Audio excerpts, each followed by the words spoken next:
All right, great.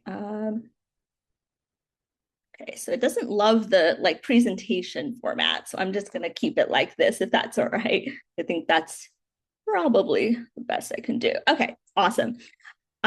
So here you can see some pictures of me when I was really young. I was born in 1997 in China, and my sister now tells me that's considered old.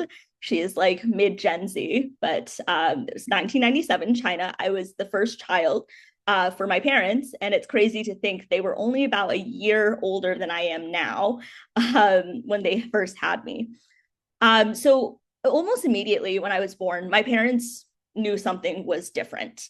Wasn't kind of lifting my head the way most babies do or squeezing a finger really tightly. I hit major mobility milestones kind of late and some not at all. I know that for a lot of families sitting here today, the moment your child gets diagnosed or you realize something isn't quite normal is a very scary moment. For my family, it helped. My parents are scientists, but there was no muscular dystrophy in my family. I have something called a de novo mutation, which means it just happened, and my parents were not carriers. But you know, they were really excited first time parents and kind of made the most of a atypical situation. But really quickly, my dad had to, about 8 months after I was born, he went to the US to start his PhD. And so I ended up being raised. And my mom followed a couple of months later to start her master's in the US. And so I was largely, for the first 4 years of my life, raised by my grandparents. And it was a really incredible childhood. I still have, you know, some memories.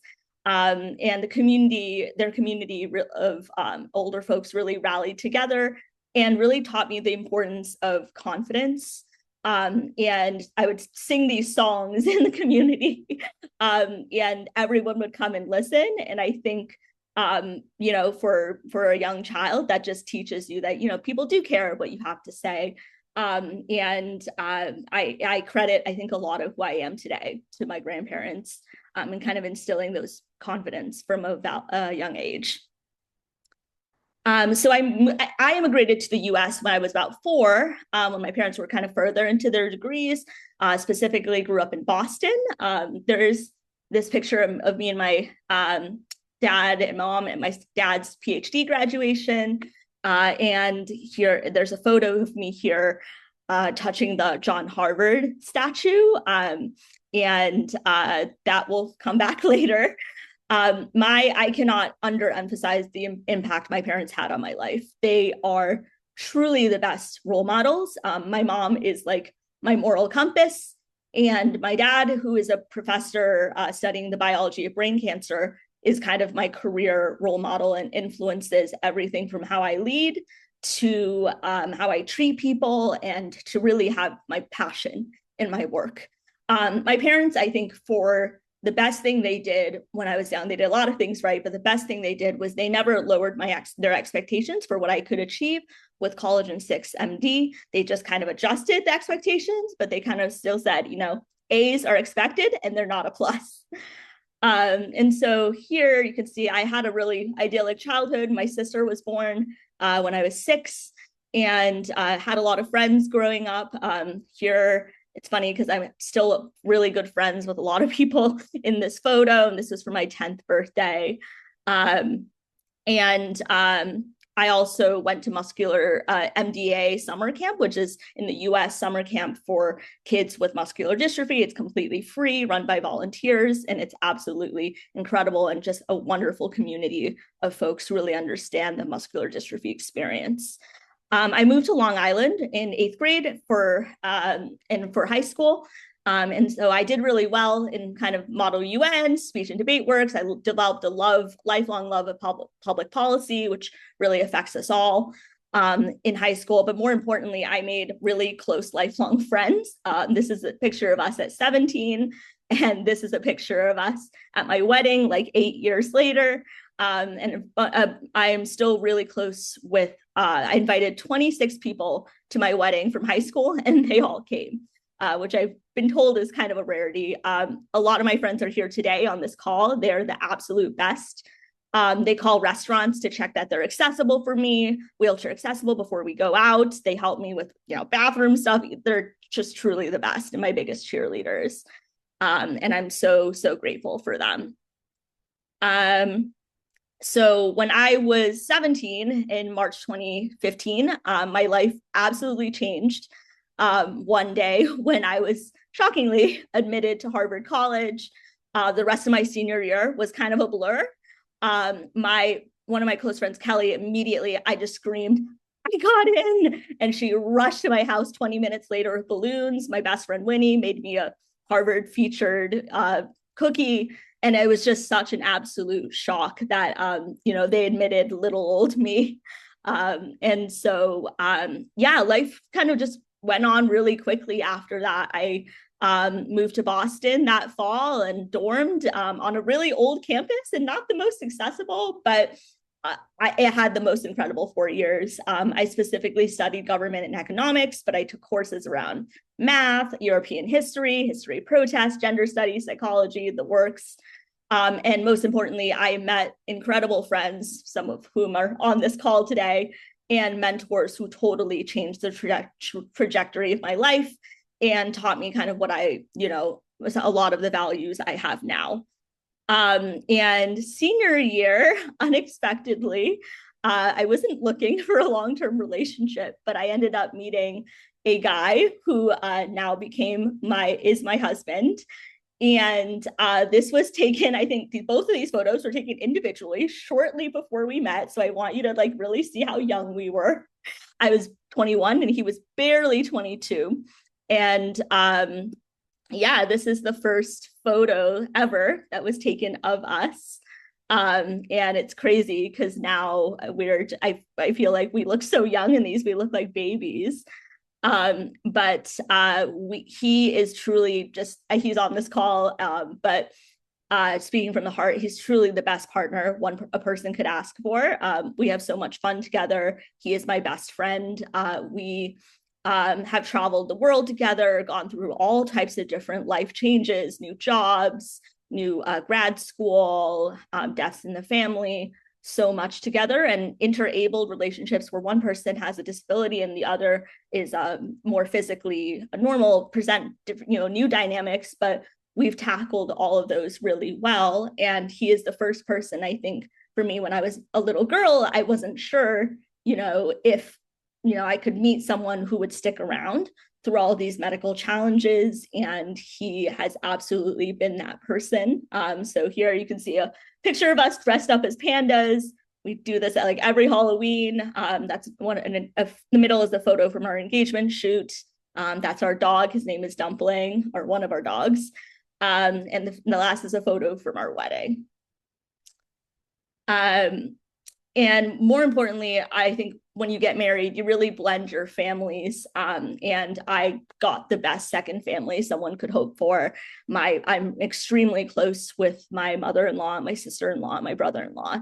And they are truly, my mother-in-law calls me her daughter, which is such an honor. And my husband actually quarantined with my family during COVID. So we all got so super close.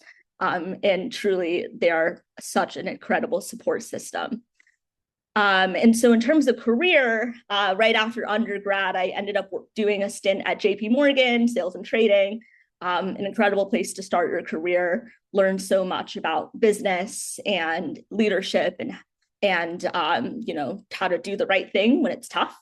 And ended up going to Harvard Business School a couple of years later, graduated with my MBA in 2023. And since then, I've been working in different social impact roles across government and nonprofits, advising executives, which is such an incredible thing that I get to do what I love every day in my career. And there's a picture from our wedding, as well as my college graduation. And my husband and I have luckily also been able to kind of travel the world, and I've been able to also, go across, have trips with friends, and traveling with accessibility challenges always presents different accessibility challenges, but it's incredible. But I think one thing I'd like to, I guess, conclude on is when I think back on my life, I've been extremely fortunate to be able to do all the things I have with muscular dystrophy. But I realized from an early age that I kind of had two paths. I could choose to really be, you know, try really hard, push myself a ton, and, you know, try to do all these things. Or I could kind of let my life be decided for me. And it's a really hard thing to grapple with when you're, you know, 10 years old. And where I live in the US, that's kind of the two paths you have when you have a significant physical disability. You know, it's easy to look at this PowerPoint and be like, oh my gosh, like, you know, what an incredible life. But there are real challenges that come with having a physical disability, especially in the US. Our public policy systems are set up in a way that you either kind of can choose to not work and, you know, retain your benefits and still be able to get help from the government, the help that everyone kind of deserves to have and to live a great life, or you can choose to pursue a hyper-focused career where then you can pay for the things that, you know, that you need. And, you know, for me, I chose the second path. And, you know, I don't regret my choice, but I think that it is that is why we're fighting for a cure, because a 10-year-old shouldn't have to make that decision of what kind of life you want to have. Do you want to be uber successful and be able to kind of yourself cover all the medical costs that come with having a disability? I live in a high-rise apartment with elevators, door people, concierge who can help, accessible, you know, doors that open on their own. But that costs money, right? Or do I, you know, decide, or, you know, do I decide that I can't and I have to then rely on others for help, right? And not everyone is able to have that choice like I do. And so when my plea to the scientists here and those researching for a cure is, you know, a 10-year-old or a 17-year-old or whoever shouldn't have to make that choice and shouldn't have that type of pressure on them that I know many who live with MD on this call have. And that's the thing you're trying to find a cure for, is to give people the freedom to not have to make that choice. So to choose between, you know, do I, have a super high achieving career so I can cover my basic expenses, or do I just, you know, live my life? And I think part of what you're trying to do is not have people make that choice. And so when I think about back to myself at 5, I think, you know, you're going to have such an incredible life. You're going to have the best people around you. But yeah, there's going to be challenges. And a lot of those challenges have to do with how things are set up in terms of public policy, and that force disabled people to have really tough trade-offs in their life. And so for the scientists on the call, I just thank you so much for working day in and day out so hard on, finding a cure and finding treatments so that folks and their families don't have to make those choices and those tough trade-offs. And I, aspire for a future where, call 6 is definitely something that's treatable, and hopefully one day maybe even something in the past. But in the meantime, thank you just so much for all of you for being here today. And wishing all the families here the best of luck. And yes, thank you so much.